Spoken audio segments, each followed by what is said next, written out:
Exam मंत्रा की online classes में आप सबका स्वागत है। कल हम लोगों ने उच्चतम न्यायालय पूरा देख लिया। आर्टिकल 148 बचा था उसमें, तो हम लोग आज स्टार्ट करेंगे 148 देखेंगे और पूरा उच्च न्यायालय हाई कोर्ट पूरा देखेंगे हम लोग। हाई कोर्ट और कैग आज हम लोग पहले स्टार्ट करेंगे कैग से। 148 में कैग नियंत्रक एवं महालेखा परीक्षक CAG148 नियंत्रक एवं महालेखा परीक्षक। जैसे नाम से ही स्पष्ट हो रहा है कि ये क्या करेंगे, किसी चीज का परीक्षण करेंगे। किस चीज का परीक्षण करेंगे? तो सामान्यतः वित्तीय लेन देन का परीक्षण करने वाला व्यक्ति क्या होता है? लेखा नियंत्रक, लेखा परीक्षक। लेखा किस चीज का होगा? लेखा सरकार केवल एक ही चीज का रखती है, वो है पैसे के आने का और पैसे के जाने का। तो सरकार पैसे के लेन देन का लेखा रखती है। कैग या महापरीक्षक, नियंत्रक महालेखा परीक्षक इसी लेखा परीक्षा की जांच करेगा कि सरकार ने जो चीजें लिखी हैं वित्त को लेके वे सही लिखी हैं। ऐसा तो नहीं कि सरकार ने उसमें किसी तरीके की अनियमितता बरती हो और बताया कुछ जा रहा हो और लिखा कुछ हो और वास्तविकता में कुछ और हो। मांग की गई थी 5,000 रुपए की, लिखा 6,000 रुपए गया, खर्च हुआ 2,000 रुपए। तो ऐसी किसी भी अनियमितता की जांच करने के लिए संविधान में प्रावधान किया गया 148 के तहत। किसके अंतर्गत? 148 भाग 5 में संघ दिया हुआ। संघ में अंतिम रूप से 148 आर्टिकल में कैग की व्यवस्था की गई है, नियंत्रक एवं महालेखा परीक्षक 148 में किया गया। तो इसका जो विस्तार है भाग 5 में अनुच्छेद 148 से 151 तक ये रखा गया। 4 अनुच्छेद इनको समर्पित हैं, 48, 49, 50 और 51, जिसमें इनके कार्यों का रिपोर्ट सबमिट करने का शक्ति और इनकी नियुक्ति, वेतन, कार्यकाल, इन सभी की चर्चा इसमें की गई है। अगर हम वर्तमान में कैग की बात करें कि वर्तमान में कैग कौन है, स्ट्रेट फॉरवर्ड क्वेश्चन भी आते हैं पीसीएस में, तो 1 लाइनर हो सकता है, 2 लाइनर में भी आ सकता है कि वर्तमान में कैग हैं। आप ध्यान रखिए, गिरीश चंद्र मुर्मू। गिरीश चंद्र मुर्मू गिरीश चंद्र मुर्मू जी जब जम्मू कश्मीर का विभाजन हुआ था यूटीओ में, तब वहां के ये उपराज्यपाल बनाए गए थे। वर्तमान में ये सीएजी हैं। इनकी नियुक्ति किसकी? कैग की नियुक्ति कौन करता है? तो नियुक्ति कौन करेगा? नियुक्ति करते हैं हमारे माननीय राष्ट्रपति जी। कौन करता है? माननीय राष्ट्रपति के द्वारा इनकी नियुक्ति की जाती है। ये राष्ट्रपति के प्रसाद पर्यंत पद धारण नहीं करते। राष्ट्रपति के प्रसाद पर्यंत पद धारण नहीं करते। इनकी नियुक्ति राष्ट्रपति के द्वारा होती है। राष्ट्रपति के द्वारा होती। इनको सलाह कौन देता है? इनको सलाह देते हैं माननीय प्रधानमंत्री या मंत्रिमंडल, हम कह सकते हैं। प्रधानमंत्री की सलाह पर राष्ट्रपति नियुक्ति करते हैं। किसकी? महालेखा परीक्षक, नियंत्रक एवं महालेखा परीक्षक की नियुक्ति की जाती है। किस आर्टिकल के तहत नियुक्ति होती है इनकी? तो अनुच्छेद 148 के तहत इनकी नियुक्ति की जाती है माननीय राष्ट्रपति के द्वारा। इसी आर्टिकल में इनका कार्यकाल लिखा हुआ है कि कार्यकाल कितना होगा इनका। कार्यकाल है तो प्रसाद पर्यंत पद धारण नहीं करते। कंफ्यूजन यही आता है कि ये प्रसाद पर्यंत करते हैं। प्रसाद पर्यंत कौन करता है? महान्यायवादी। इनका कार्यकाल है 6 वर्ष। कितना है? 6 वर्ष या 65 वर्ष की आयु। 65 वर्ष की आयु जो पहले पूरी हो जाए, चाहे उनका कार्यकाल 6 वर्ष हो जाए या उनकी आयु 65 वर्ष हो जाए, इसके साथ वे क्या हो जाएंगे? पद मुक्त हो जाएंगे। क्या हो जाएंगे? पद मुक्त। इसी में उनके पद मुक्त की बात की गई है। पद मुक्त, पद मुक्त। तो पद मुक्त 3-4 प्रकार से होंगे, या तो कार्यकाल समाप्त हो जाए, कार्यकाल क्या हो, कार्यकाल समाप्त हो जाए, कार्यकाल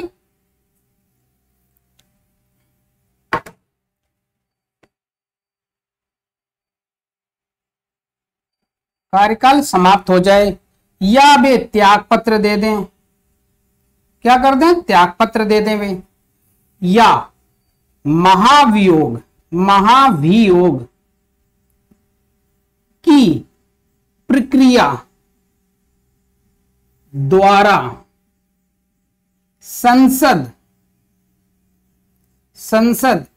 से क्या कर दिया जाए, पद मुक्त कर दिया जाए,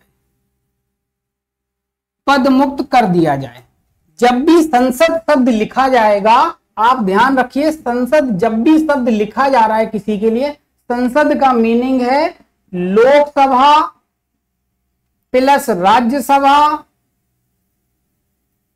प्लस राज्यसभा प्लस राष्ट्रपति। ये संसद के तीनों अंग हैं, इन तीनों से मिलके ही संसद बनेगी। कोई भी अंग अगर इसमें नहीं है तो संसद पूर्ण नहीं है। संसद पूर्ण कब मानी जाएगी, जब लोकसभा, राज्यसभा और राष्ट्रपति तीनों को एक साथ काउंट किया जाएगा, तभी वह संसद है। तो हम जब भी कभी कहेंगे संसद से पद मुक्त किया जा रहा है, तो उसमें मीनिंग यही है कि लोकसभा से पारित हो गया, राज्यसभा से पारित हो गया और माननीय राष्ट्रपति जी ने भी हस्ताक्षर उस पर किए हैं। इस क्लियर। तो संसद से पद मुक्त किया जा सकता है महाभियोग की प्रक्रिया के द्वारा। तो आसान नहीं है इन्हें पद से मुक्त करना, पद से मुक्त करना आसान नहीं है। तो सरकार पर क्या रहते हैं, एक निर्बंधन के रूप में है, एक अंकुश के रूप में है कि किसी प्रकार की ऐसी कोई अनियमितता ना हो कि लोक लेखा नियंत्रक के वह गलती पकड़ में आ जाए या वह जांच के विषय में पकड़ी जाए। तो एक निर्बंधन के रूप में उन पर हमेशा महालेखा नियंत्रक का पद है।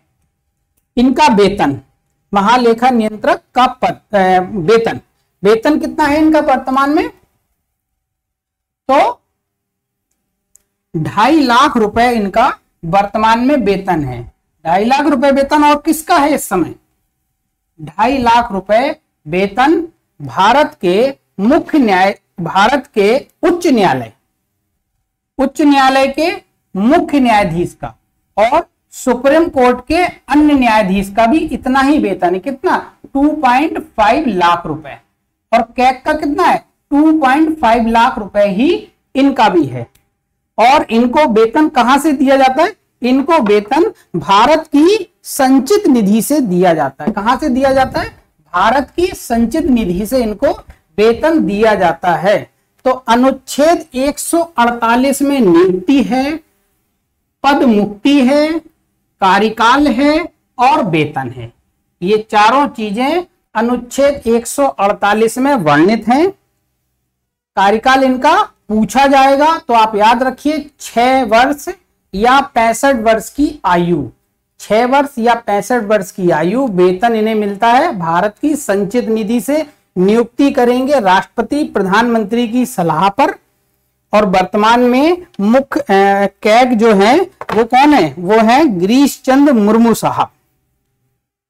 इसके बाद हम लोग देखते हैं आर्टिकल 149, अनुच्छेद 149, आर्टिकल 149। अनुच्छेद 149 में कैग की नियंत्रक एवं महालेखा परीक्षक की क्या दी गई है, कार्य और शक्तियां दी गई हैं। नियंत्रक और महालेखा परीक्षक के कार्य क्या करेंगे, ये लेखांकन एवं लेखा परीक्षण, लेखा परीक्षण किसका, राज्य सरकार का, किसका, राज्य सरकारों का, राज्य सरकारों का, किसका, राज्य सरकारों का लेखा परीक्षण, लेखा परीक्षण किसका, केंद्र सरकार का, केंद्र सरकार का। अब आप ध्यान दीजिए, हमने यहां लिखा लेखांकन और लेखा परीक्षण। लेखांकन और लेखा परीक्षण तो ये किसके करेंगे? राज्य सरकारों के। लेकिन केंद्र सरकार का ये क्या करेंगे? केवल लेखा परीक्षण करेंगे। क्या नहीं करेंगे? इनका लेखांकन नहीं करेंगे। 1976 से पूर्व ये दोनों काम करते थे। क्या करते थे? इससे पूर्व लेखांकन भी करते थे और परीक्षण भी करते थे। लेकिन 1967 से लेखांकन का कार्य इनका समाप्त कर दिया गया। केंद्र सरकार का यह क्या कर सकते हैं?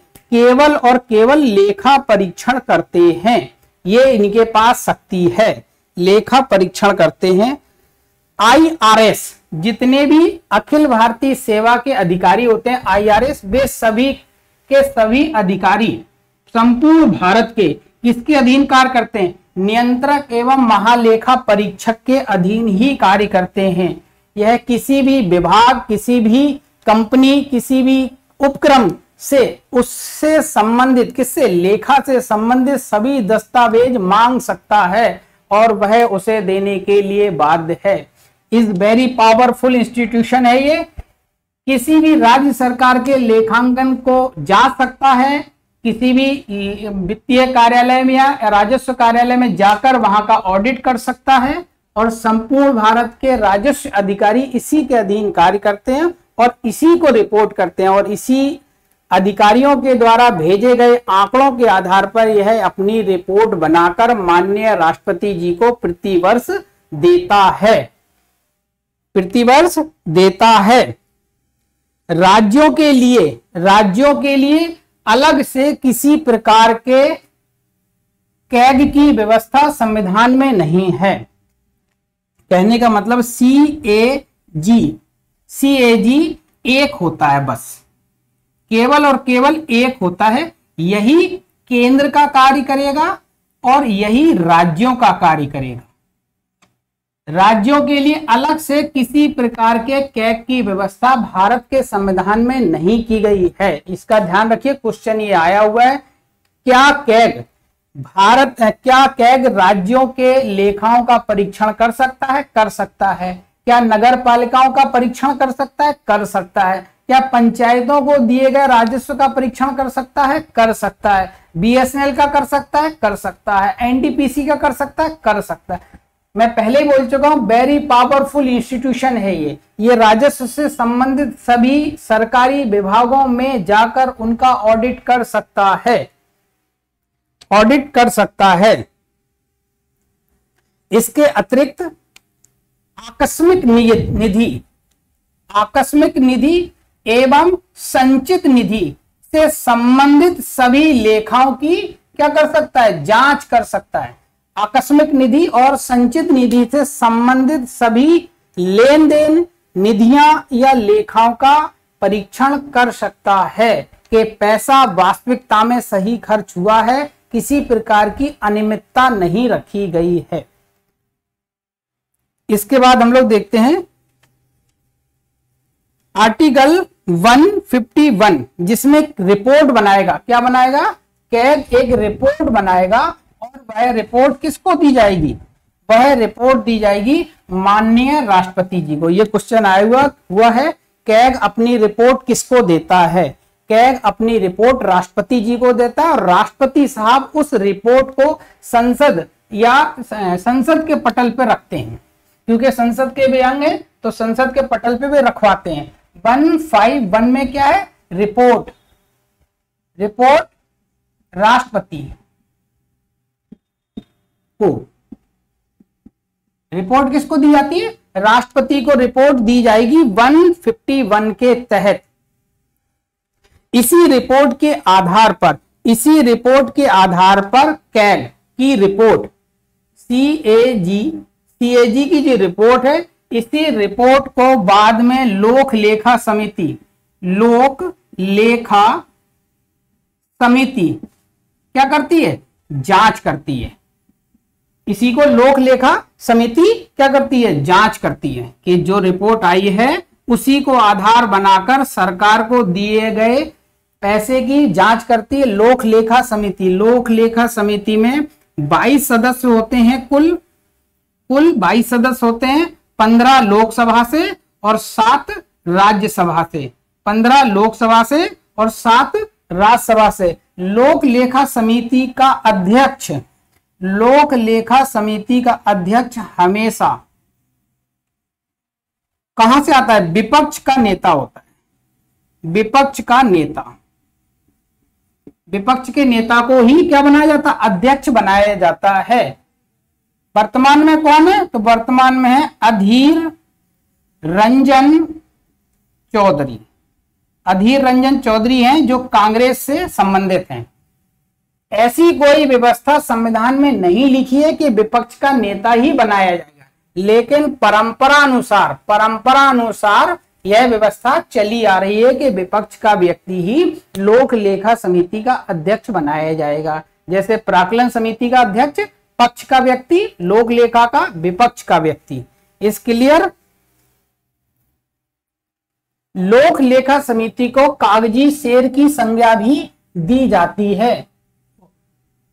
कैग को क्या दी जाती है? कैग को कागजी शेर की संज्ञा दी जाती है कि ये कर कुछ नहीं सकता। बिना दांत और नाखून के शेर वाली संस्था, बिना दांतों एवं नाखूनों वाली संस्था है कैग, CAG। कागजी शेर है। कौन है कागजी शेर? कैग है। कौन है कागजी शेर? धन का रक्षक भी कहा जाता है। धन का क्या है? रक्षक है। लोक लेखा समिति और प्राक्कलन समिति के कारण संसद को भी भारतीय धन कोष का रक्षक कहा गया है। कैग को भी क्या कहा जाता है? धन का रक्षक कहा जाता है। बिना दांतों और नाखूनों वाली संस्था कहा जाता है। कागजी शेर कहा जाता है। किसको? किसको? CAG को, कैग को कहा जाता है। कैग के बारे में ये शब्द उपयोग किए जाते हैं लोगों के द्वारा, मीडिया के द्वारा और कुछ अर्थशास्त्रियों के द्वारा।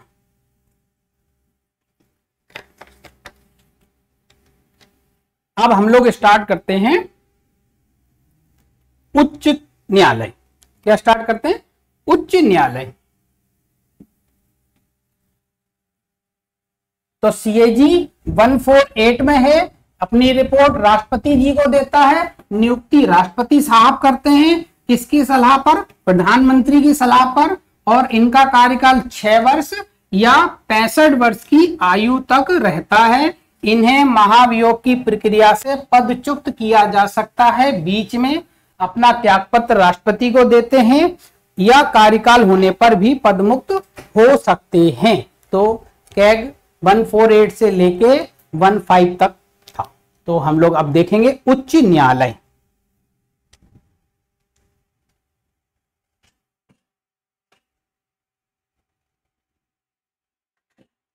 उच्च न्यायालय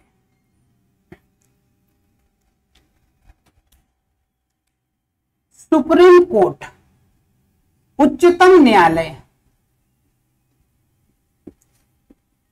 उच्चतम न्यायालय की अवधारणा आई थी अमेरिका से। कहां से आई थी? USA से इसकी अवधारणा आई थी। और यह भारत शासन अधिनियम 1935 से 1937 में स्थापित हुआ।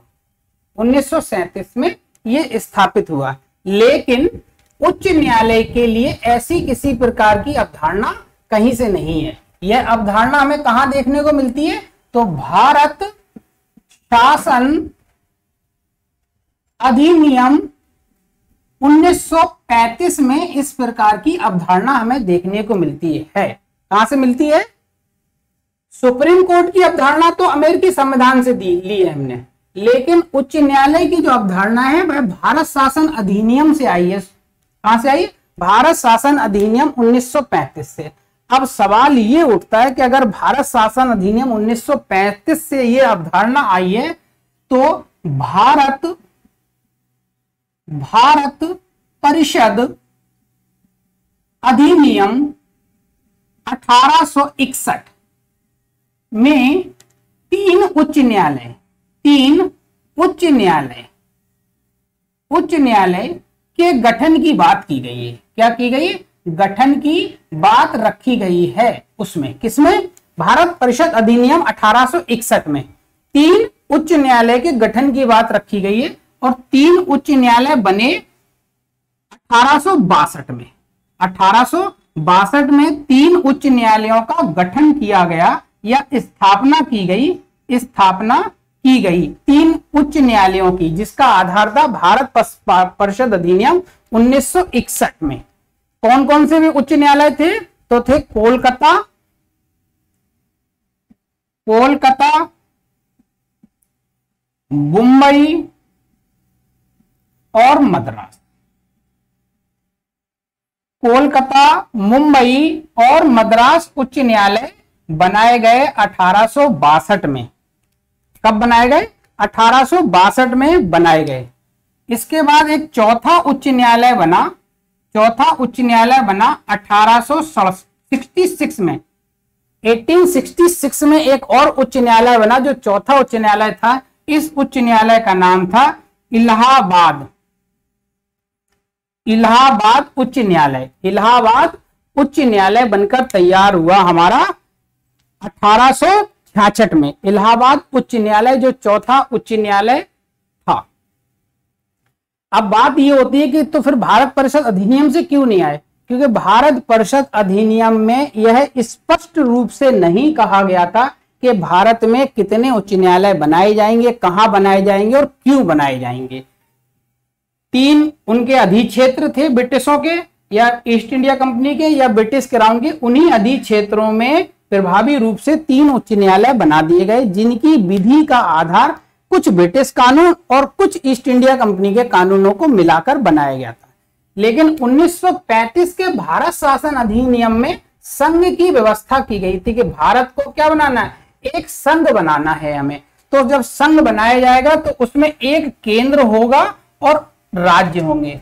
तो राज्यों के लिए एक उच्च न्यायालय रखे जाने की बात की गई थी पहली बार भारत शासन अधिनियम 1935 में, कि प्रत्येक राज्य में एक उच्च न्यायालय रखा जाएगा। इसीलिए भारत में जो उच्च न्यायालय की व्यवस्था की गई है उसी आधार पर कहा गया है 214 में कि प्रत्येक राज्य के लिए उच्च न्यायालय होगा। तो यह अवधारणा वहीं से ली गई है। 1961 में इसलिए नहीं है क्योंकि स्पेसिफाई एरिया को डिनोट किया गया कि तीन बना दिए जाएंगे जिनसे न्यायिक व्यवस्था चलती रहेगी। इस क्लियर? संघ का कंसेप्ट 35 में आया। उसी संघ के कंसेप्ट में राज्य छुपे हुए थे और उन्हीं में से राज्यों के लिए एक उच्च न्यायालय बनाया जाना था। चौथा उच्च न्यायालय हमारा था 1866 1866 में। कौन सा बना? इलाहाबाद उच्च न्यायालय बना। इलाहाबाद उच्च न्यायालय। इलाहाबाद उच्च न्यायालय के वर्तमान में न्यायाधीश कौन हैं? वर्तमान में मुख्य न्यायाधीश कौन हैं? इलाहाबाद उच्च न्यायालय के वर्तमान में मुख्य न्यायाधीश है संजय यादव। संजय यादव वर्तमान के हैं ये। वर्तमान में कुल कितने उच्च न्यायालय हैं? तो वर्तमान में कुल 25 उच्च न्यायालय हैं। जो अभी कार्यरत हैं वो 25 उच्च न्यायालय हैं। इन 25 उच्च न्यायालय में से कितने राज्यों के हैं और कितने यूटी के, ये देख लीजिए आप लोग।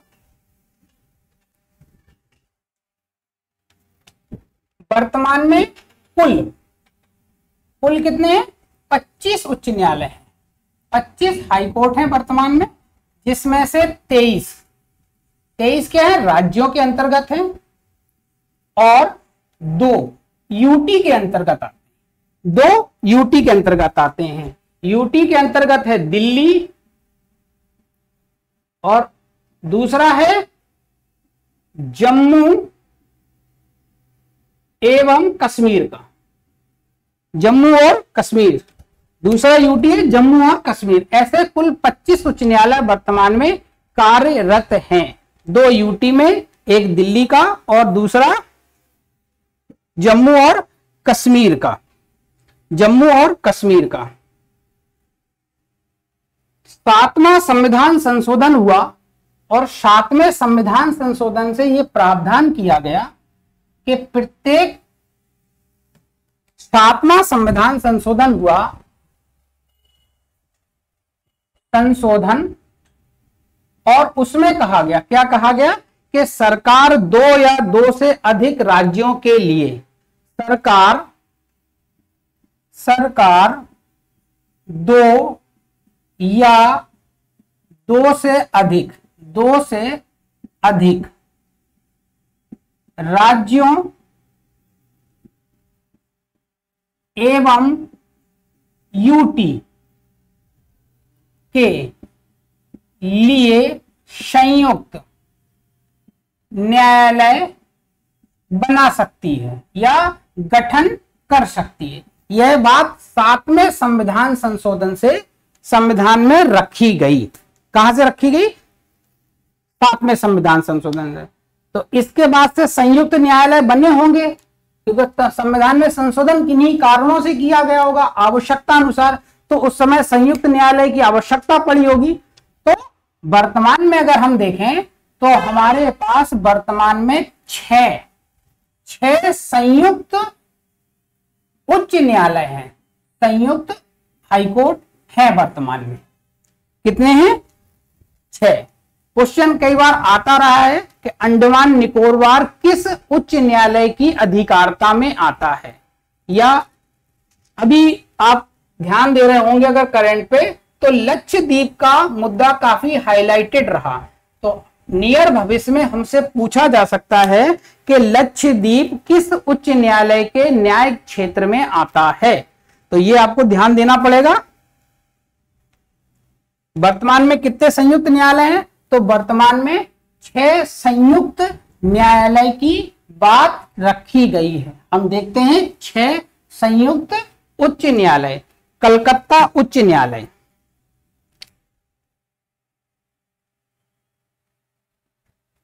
कलकत्ता हाईकोर्ट, कलकत्ता हाईकोर्ट के अंतर्गत पश्चिम बंगाल और अंडमान एवं निकोबार का न्यायिक क्षेत्र शामिल है। किसके अंतर्गत? कोलकाता न्यायालय। कलकत्ता या कोलकाता न्यायालय के अधीन कितने हैं? 2 राज्य रखे गए हैं। पश्चिम बंगाल पूर्ण राज्य है और अंडमान निकोबार यूटी है। दूसरा है हमारा मुंबई,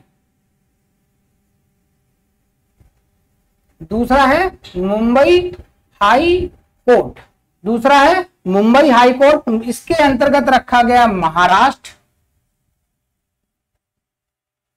गोवा, दादर, नागर प्लस दमन द्वीप भी अब इसी का हिस्सा है, दमन द्वीप, क्योंकि दमन द्वीप एक ही बन गए हैं। दादर नगर हवेली और दमन द्वीप एक ही यूटी है वर्तमान में।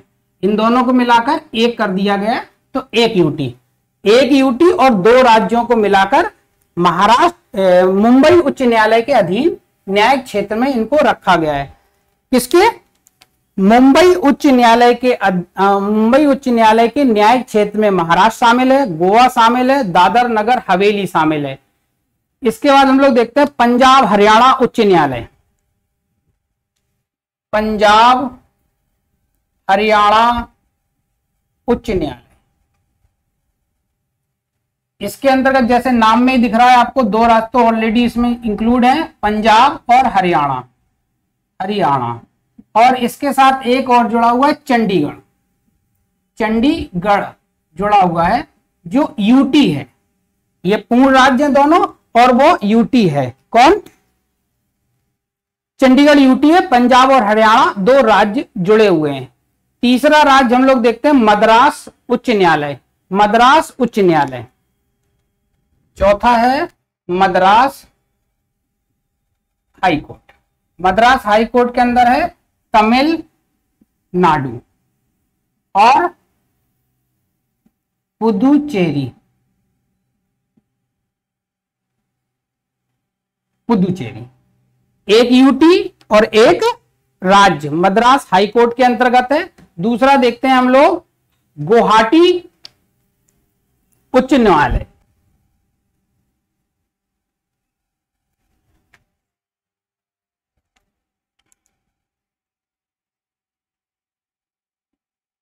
गुवाहाटी हाई कोर्ट, इसके अंतर्गत 4 राज्य रखे गए।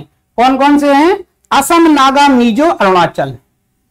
असम, नागा, मिजो और अरुणाचल। असम, नागा, मिजो, अरुणाचल। आप ऐसे ही याद रखें, असम, नागा, मिजो, अरुणाचल। आप 4-5 बार बोलेंगे तो याद हो जाएगा। असम, नागा, मिजो, अरुणाचल। असम, नागा, मिजो, अरुणाचल। असम, नागा, मिजो, अरुणाचल 4 राज्य गुवाहाटी हाई कोर्ट के अंतर्गत रखे गए हैं। जैसा अभी मैंने चर्चा की थी कि केरल उच्च न्यायालय के अधीन क्या बात है, तो केरल उच्च न्यायालय, केरल उच्च न्यायालय में क्या क्या आ गया? एक तो केरल खुद में आ गया और इसी के साथ जुड़ा हुआ है हमारा प्यारा लक्षद्वीप। लक्षद्वीप, तो लक्षद्वीप का न्यायिक क्षेत्र किसके अंतर्गत रखा गया? तो वह केरल उच्च न्यायालय के अधीन रखा गया। गुवाहाटी में 4 हैं, असम, नागा, मिजो, अरुणाचल। असम, नागा, मिजो, अरुणाचल, ये 4 राज्य रखे गए गुवाहाटी के अंतर्गत।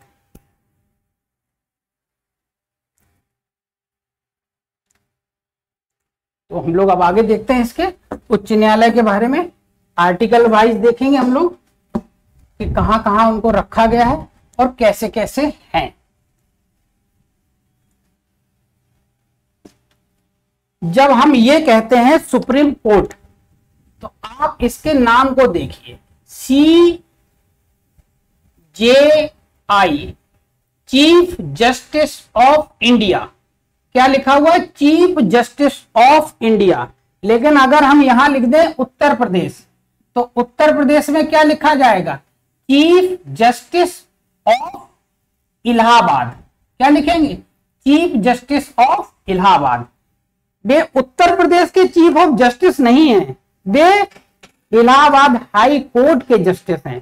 कहने का मतलब है ये इनकी जो सीमा है वो इलाहाबाद की जो बाउंड्री है न्यायालय की, ये इनकी बाउंड्री है। इसके बाहर ये न्यायाधीश के रूप में नहीं बैठ सकते कुर्सी डाल के कि कल ये कानपुर आए और बोलेंगे आज हम यहीं बैठेंगे। ये असंभव है, संविधान इन्हें यह क्षमता या शक्ति नहीं देता है। लेकिन CJI को ये पावर है, वह कुर्सी डालकर अगर अंडमान में बैठ जाएगा तो कोर्ट वही कहलाएगी सुप्रीम कोर्ट।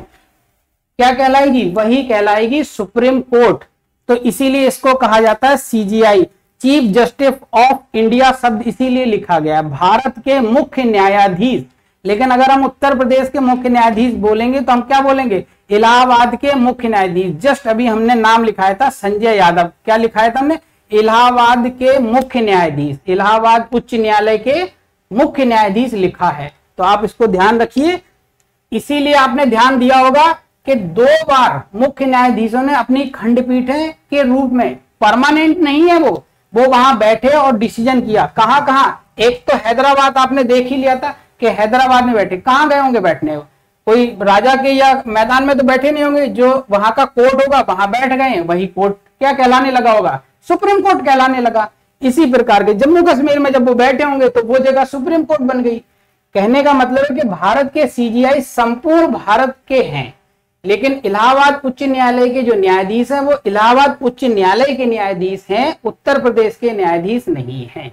वह राज्य का विषय है, इसलिए हमें लगता है कि राज्य उत्तर प्रदेश है, इसलिए हमें लगता है कि वो उत्तर प्रदेश के न्यायालय के अंतर्गत आते हैं। उनकी बाउंड्री उसी के अंतर्गत आती है जो न्यायालय है, और इनके निर्णय उत्तर प्रदेश में भी मान्य हो सकते हैं और उत्तर प्रदेश के बाहर भी मान्य हो सकते हैं अगर वहां के हाई कोर्ट उसको मान्यता दे।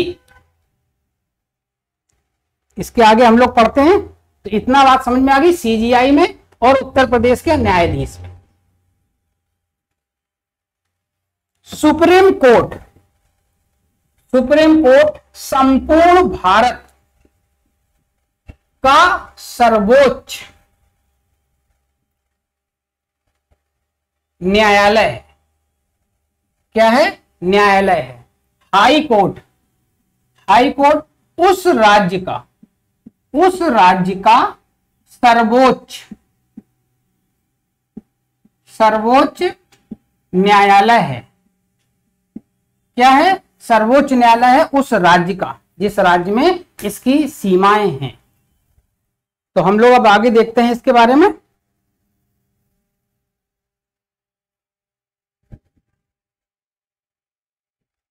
सुप्रीम कोर्ट के अधीन नहीं होता है उच्च न्यायालय। इस ख्याल को आप दिमाग से निकाल दीजिए कि सुप्रीम कोर्ट के अधीन होता है उच्च न्यायालय।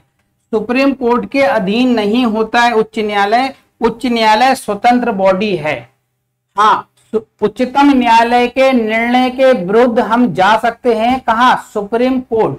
वह उन निर्णयों को बदल सकता है या उसी रूप में उस निर्णयों को दे सकता है। दोनों ही अपने अपने स्थान पर सर्वोच्च हैं। दोनों अपने अपने स्थान पर सर्वोच्च हैं। इसीलिए सुप्रीम कोर्ट को अधिरक्षण की शक्ति प्राप्त नहीं है। किसको? सुप्रीम कोर्ट को। हाई कोर्ट को अधिरक्षण की शक्ति प्राप्त है क्योंकि उसके अधीन महानगरीय न्यायालय और डिस्ट्रिक्ट न्यायालय आते हैं। वह उनके अधिकारियों को और न्यायाधीशों को निर्देश जारी कर सकती है, लेकिन सुप्रीम कोर्ट के जज इस प्रकार के आदेश हाई कोर्ट के जज को जारी नहीं कर सकते हैं।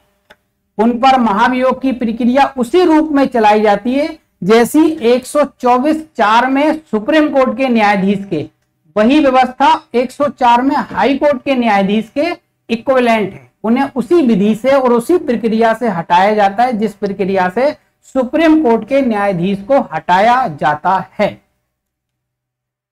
तो सुप्रीम कोर्ट के अधीन नहीं है, इंडिविजुअली बॉडी के रूप में राज्य की सर्वोच्च इकाई या निकाय के रूप में कार्य करती है।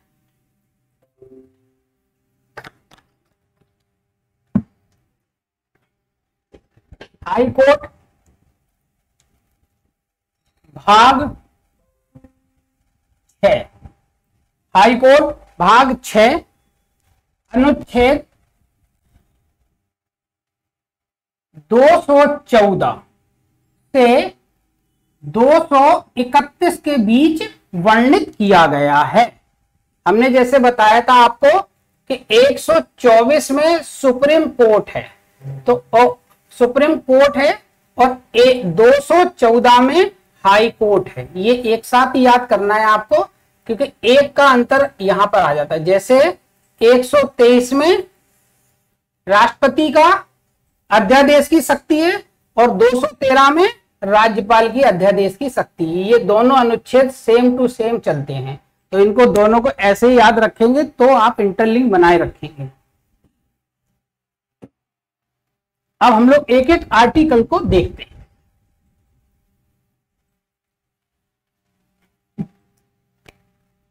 भाग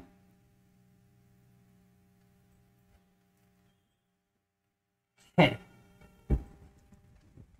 अनुच्छेद 214 से 231 तक। अब हम लोग एक एक आर्टिकल को देखते हैं जिससे हमें सारी कही हुई बातें रिमाइंड हो जाएं। जो बातें बोली हैं वही बातें आर्टिकल के रूप में अब बता देता हूं कहां कहां दी गई हैं। अनुच्छेद 214 क्या बोलता है? प्रत्येक राज्य के लिए हाई कोर्ट होगा। अनुच्छेद 214 बोलता है कि प्रत्येक राज्य के लिए एक हाई कोर्ट होगा। अनुच्छेद 215 बोलता है अभिलेख न्यायालय होगा। हाई कोर्ट कैसा होगा? अभिलेख न्यायालय होगा। इसके निर्णय अधीनस्थ न्यायालयों पर बाध्य होंगे। किस पर? अधीनस्थ में कौन से आगे? महानगरीय न्यायालय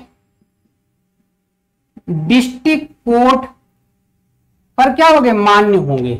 वे इनकी अवमानना नहीं कर पाएंगे अगर वे इन निर्णयों को नहीं मानते हैं। जैसे मान लो इन्होंने एक निर्णय दिया कि एक कबूतर को तुमने मारा है तो 5,000 रुपए का जुर्माना लगेगा कबूतर मारने पर। अब ऐसी ही घटना आपके जिले में घटी और आप डिस्ट्रिक्ट कोर्ट पहुंच गए कि भैया हमारा कबूतर फला आदमी ने मार दिया है, और उच्चतम न्यायालय ने इस प्रकार का निर्णय दिया था कि कबूतर मारने पर 5,000 रुपए मिलने चाहिए मुआवजे के रूप में, तो डिस्ट्रिक्ट कोर्ट इस डिसीजन को मानेगा और आपको 5,000 रुपए दिलाने के लिए बाध्य रहेगा, वह मना नहीं कर सकता। हाँ, जिसने ये 5,000 रुपए दिए हैं वह इस निर्णय को लेकर दोबारा से हाई कोर्ट आ सकता है कि माननीय उच्च न्यायालय जी, मैं 5,000 रुपए नहीं दे सकता, कबूतर की इतनी कीमत नहीं होती है, कृपया आप अपने निर्णय का दोबारा अवलोकन करें। तब हाई कोर्ट उस वाद को पुनः सुन सकता है और वह रकम को इतनी रख सकता है, कम कर सकता है या बढ़ा सकता है। यह पूरी तरीके से उच्च न्यायालय के विवेक पर रहेगा कि वह किन आधारों पर इन निर्णयों को देगा। जो पेश किए गए तथ्य हैं उन्हीं आधारों पर तो पुनः अवलोकित तो किया जा सकता है, लेकिन उसके निर्णय को अवमान्य नहीं किया जाएगा निचली अदालतों के द्वारा। ये अभिलेख का मतलब होता है। अभिलेख उसी रूप में कार्य करेगा जैसे संसद या विधान मंडलों के द्वारा जो विधि बनाई जाती है वही उसकी शक्ति है। इसके आगे हम लोग देखते हैं अनुच्छेद 116। अनुच्छेद 116 में उच्च न्यायालय के गठन की बात। 14 में क्या है कि प्रत्येक राज्य के लिए उच्च न्यायालय होगा, और अनुच्छेद 116 में क्या कहा गया है, अनुच्छेद 116 में कहा गया है गठन। गठन का मतलब है मुख्य न्यायाधीश प्लस अन्य न्यायाधीश से मिलकर एक उच्च न्यायालय का गठन किया जाएगा। सभी राज्यों में इनकी संख्या अलग अलग है, समान नहीं है। जैसे सुप्रीम कोर्ट में 33 है, ऐसी कोई निर्धारित संख्या नहीं है। यह संख्या समय समय पर संसद के द्वारा, किसके द्वारा, संसद के द्वारा घटाई बढ़ाई जाती रही है। वर्तमान में सबसे अधिक न्यायाधीशों की संख्या इलाहाबाद उच्च न्यायालय में है। किसमें है, इलाहाबाद उच्च न्यायालय में है। 150 से अधिक न्यायाधीश यहां पर हैं। तो भारत का सबसे बड़ा संख्या बल के हिसाब से इलाहाबाद उच्च न्यायालय है। सभी राज्यों में वहां की जनसंख्या के आधार पर ही न्यायाधीशों की संख्या का निर्धारण किया गया है, और इस संख्या का निर्धारण हमारी संसद के द्वारा समय समय पर किया जाता रहा है। तो आर्टिकल 116 में उच्च न्यायालय के गठन की बात रखी गई है। इसके बाद हम देखते हैं आर्टिकल 117। अनुच्छेद 117 में क्या है, न्यायाधीश की नियुक्ति। अनुच्छेद 117 में क्या है, नियुक्ति। किसकी नियुक्ति, तो न्यायाधीशों की नियुक्ति की नियुक्ति रखी गई। अब इनकी नियुक्ति करेगा कौन, तो इनकी नियुक्ति करेंगे हमारे देश के राष्ट्रपति जी। कौन करेंगे, राष्ट्रपति जी करेंगे। और किसकी सलाह पे करेंगे, तो CJI। कौन, CJI भारत के मुख्य न्यायाधीश प्लस उस राज्य के राज्यपाल, उस राज्य के राज्यपाल। और यदि मुख्य न्यायाधीश के अतिरिक्त अन्य न्यायाधीश हैं, मुख्य न्यायाधीश के अतिरिक्त अन्य न्यायाधीश हैं, तो उस न्यायालय, उस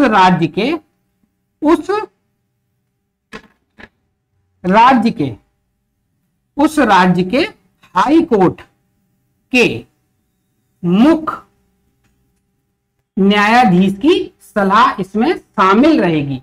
यदि अन्य की बात हो रही है, तो ये पूरा कोरम होगा सिफारिश करने वाला। और अगर मुख्य न्यायाधीश की बात हो रही होगी तो ये वाला पोर्शन हट जाएगा। कौन शामिल हो जाएंगे उसमें? भारत के सीजीआई और उस राज्य के राज्यपाल सलाह देंगे राष्ट्रपति जी को और नियुक्ति करा दी जाएगी। किसकी? न्यायाधीश की। इस क्लियर? 117 में न्यायाधीशों की नियुक्ति की चर्चा की गई है।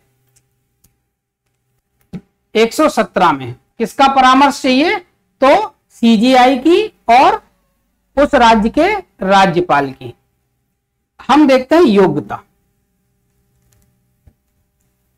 मुख्य न्यायाधीश को नियुक्त किए जाने की योग्यता कि क्या क्या उनमें योग्यता होनी चाहिए, किस किस आधार पे उनको अपॉइंट किया जा सकेगा।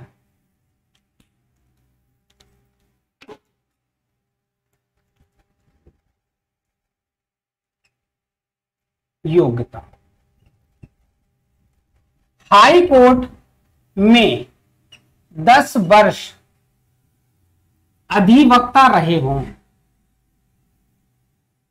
क्या रहे हो? 10 वर्ष अधिवक्ता रहे हो हाई कोर्ट में, या डिस्ट्रिक्ट कोर्ट में 10 वर्ष क्या रहे हो? न्यायाधीश, न्यायाधीश या जज रहे हो। कहां? डिस्ट्रिक्ट कोर्ट में 10 वर्ष। या तो उन्होंने 10 वर्ष की प्रैक्टिस की हो हाई कोर्ट के अंदर अधिवक्ता के रूप में, या वह जज के रूप में या न्यायाधीश के रूप में डिस्ट्रिक्ट कोर्ट में रहे हों। इसके अलावा राष्ट्रपति की नजर में क्या हो? एक प्रसिद्ध कानूनविद, राष्ट्रपति की नजर में प्रसिद्ध कानूनविद या संविधान के जानकार, ये योग्यता होनी चाहिए। और इन सभी योग्यताओं से भी ज्यादा प्रमुख जो योग्यता है सभी के साथ वो जुड़ी रहेगी हमेशा, क्या होना चाहिए? भारत का नागरिक होना चाहिए।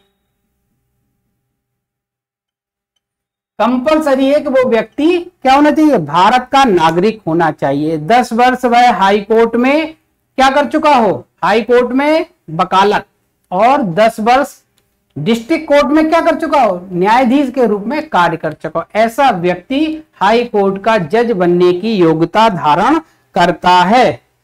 अब हम देखते हैं उनकी पदावली कि उनका कार्यकाल कितना है। पद या कार्यकाल,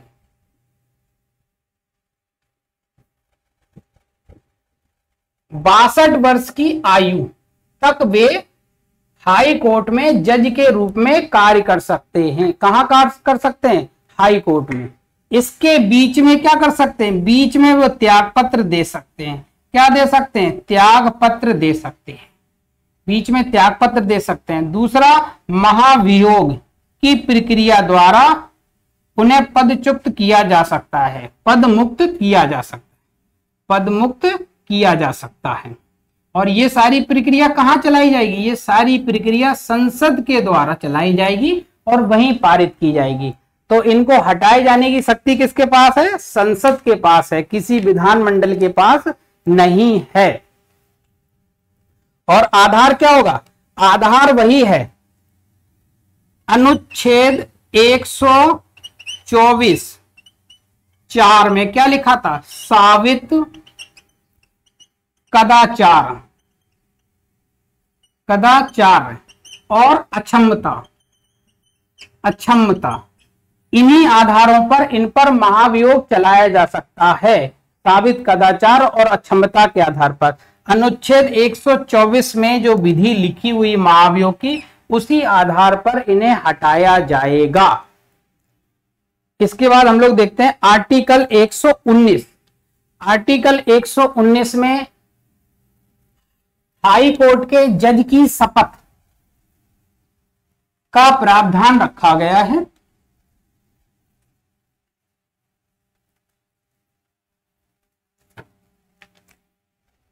अनुच्छेद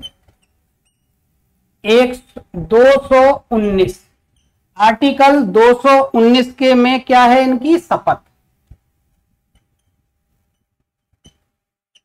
शपथ कौन दिलाएगा इनको? शपथ नियुक्ति कौन कर रहा है? नियुक्ति कर रहे हैं हमारे राष्ट्रपति जी। शपथ कौन दिला रहा है? राज्यपाल।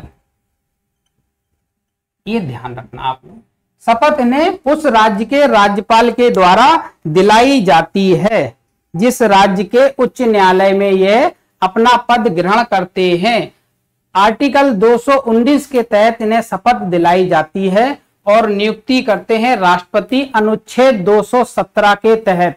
अनुच्छेद 217 में इनकी नियुक्ति है, अनुच्छेद 217 में इनकी नियुक्ति है और 19 में इनकी शपथ ग्रहण है, शपथ ग्रहण किया गया है।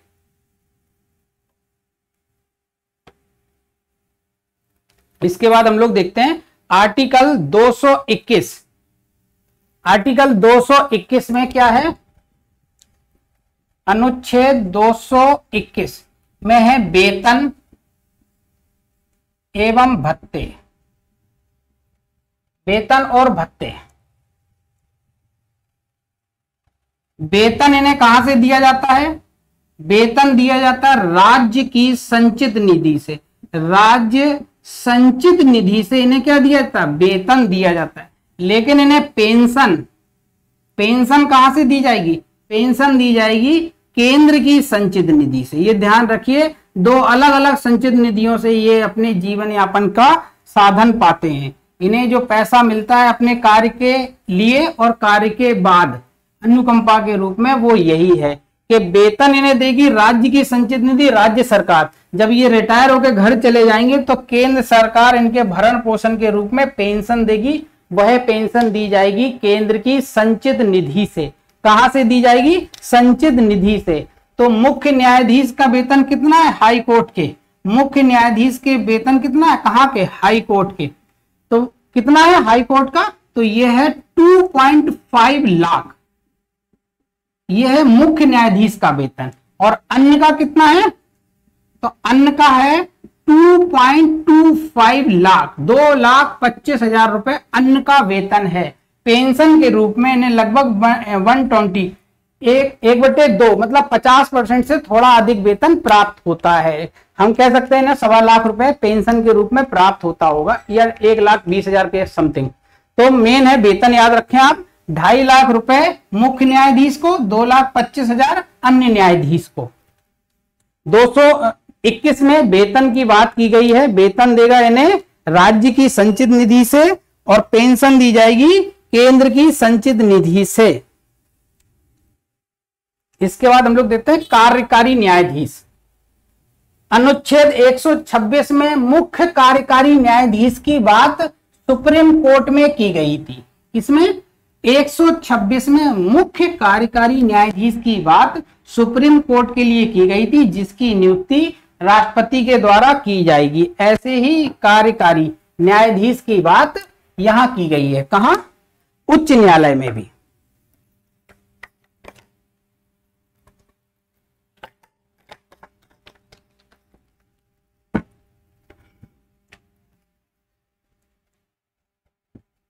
कार्यकारी न्यायाधीश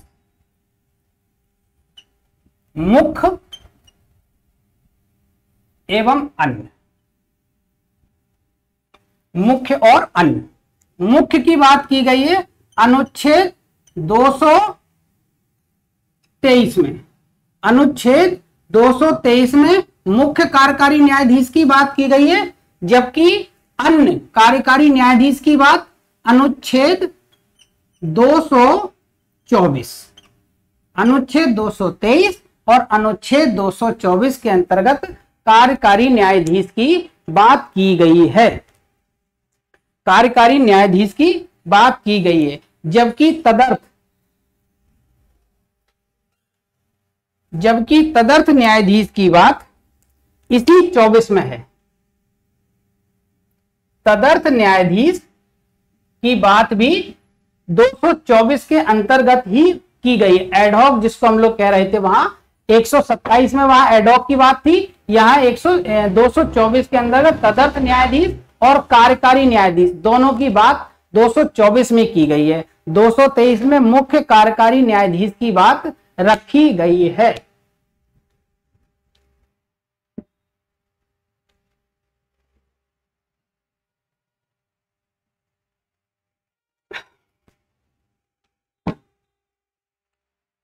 इस क्लियर।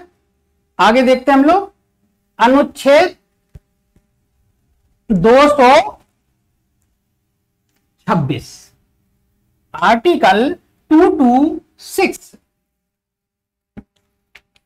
अनुच्छेद 226। तो हम लोग यहां से देखते हैं रिट। रिट कौन कौन जारी करता है? तो रिट करती है सुप्रीम कोर्ट जारी, और रिट जारी करती है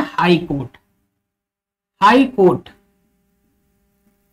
सुप्रीम कोर्ट जारी करती है अनुच्छेद 32 के तहत।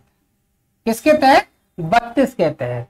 हाई कोर्ट जारी करती है अनुच्छेद 226 के तहत, 226 के तहत। आर्टिकल 32 स्वयं क्या है? स्वयं में एक मूल अधिकार है। क्या है? स्वयं एक मूल अधिकार है, जबकि अनुच्छेद 226 मात्र कानूनी अधिकार है। कैसा अधिकार है? कानूनी अधिकार है। ये 5 प्रकार की रिटें जारी करता है। कितने प्रकार की? 5 प्रकार की रिटें जारी करता है। यह 5 प्रकार के अतिरिक्त अन्य विषयों पर भी रिटें जारी करने की शक्ति रखता है, क्योंकि यह कानूनी अधिकार है और यह मौलिक अधिकारों पर रिट जारी करता है। किस पर? मौलिक अधिकारों पर रिट जारी करता है 32 के तहत। तो आर्टिकल 226 में न्यायालय की रिट अधिकारता दी गई है। न्यायालय की रिट अधिकारता दी गई है। अनुच्छेद 231 231 में क्या कहा गया? संयुक्त न्यायालय की स्थापना। अनुच्छेद 231 में क्या कहा गया? संयुक्त न्यायालय की स्थापना, गठन किया जाएगा। किसके द्वारा होगा? ये सब संसद के द्वारा होगा। तो 231 में संयुक्त न्यायालय की अवधारणा दी गई है। आप लोगों को अगर याद है तो कल ही बताया था एक आर्टिकल 143। क्या बताया था? 143 अनुच्छेद 143 143। इसमें क्या थी? सुप्रीम कोर्ट की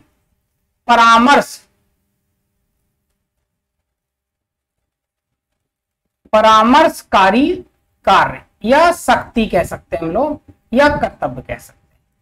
तो ये इसको प्राप्त था किसको? सुप्रीम कोर्ट को। क्या करेंगे? माननीय सुप्रीम कोर्ट के द्वारा, राष्ट्रपति के द्वारा जब सलाह मांगी जाएगी तो ये सलाह देंगे। ये इनका कार्य भी है, कर्तव्य भी और शक्ति भी है। लेकिन ऐसा कोई शक्ति, कार्य, कर्तव्य किसको नहीं दिया गया है? माननीय उच्च न्यायालय के पास किसी भी प्रकार की परामर्शकारी कार्य नहीं है। वे राज्यपाल को ऐसा कोई भी परामर्श नहीं देते हैं। ये ध्यान रखिए कि परामर्शकारी शक्ति मात्र सुप्रीम कोर्ट के पास है, हाई कोर्ट के पास नहीं है। हाई कोर्ट के पास और क्या नहीं है? जैसे सुप्रीम कोर्ट के पास संघीय विवाद या राज्य विवाद कैसी अधिकारता थी? इसकी ये प्रारंभिक अधिकारता थी। तो ऐसी किसी भी प्रकार की अधिकारता को हाई कोर्ट धारण नहीं करता है कि वह राज्य के विवाद को सुने। वह कौन सुनेगा? वह हमेशा सुनेगा सुप्रीम कोर्ट। जब 2 राज्यों के मध्य विवाद होंगे तो किसी भी राज्य का हाई कोर्ट उसकी अथॉरिटी धारित नहीं करता है, शक्ति नहीं है उसको। कौन करेगा?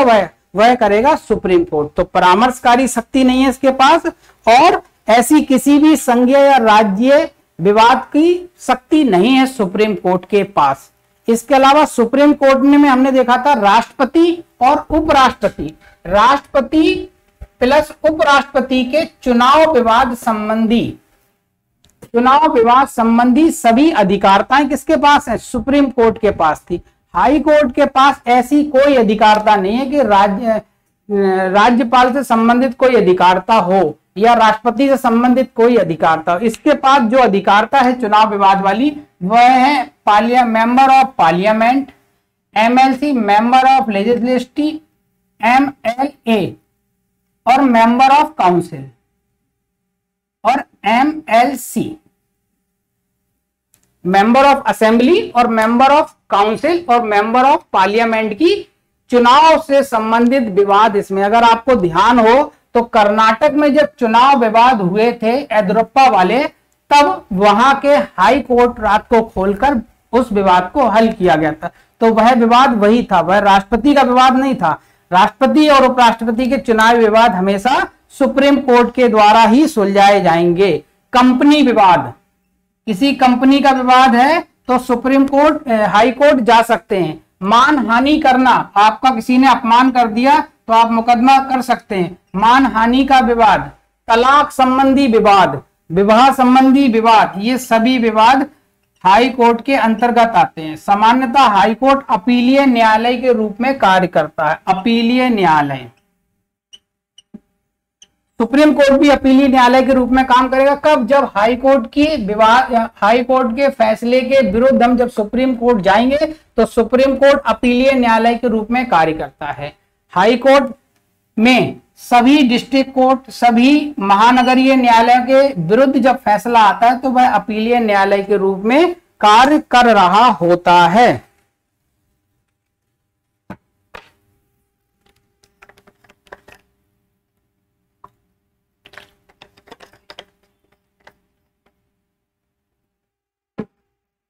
हाई कोर्ट को भी अपने निर्णयों को बदलने की शक्ति है। न्यायिक पुनरावलोकन की शक्ति दी गई है। न्याय पुनरावलोकन की शक्ति उच्च न्यायालय के पास भी है। वह भी केंद्रीय कानूनों और विधानमंडलीय कानूनों या कार्यकारी आदेशों को पूर्व अवलोकित कर सकती है और गैर जरूरी अवैधानिक पाए जाने पर उन्हें निरस्त कर सकती है। 215 में अभिलेख न्यायालय था जिसमें अवमानना के लिए वह दंड भी दे सकता है। तो हम लोगों ने पूरा उच्च न्यायालय पढ़ा 214 से 231 तक।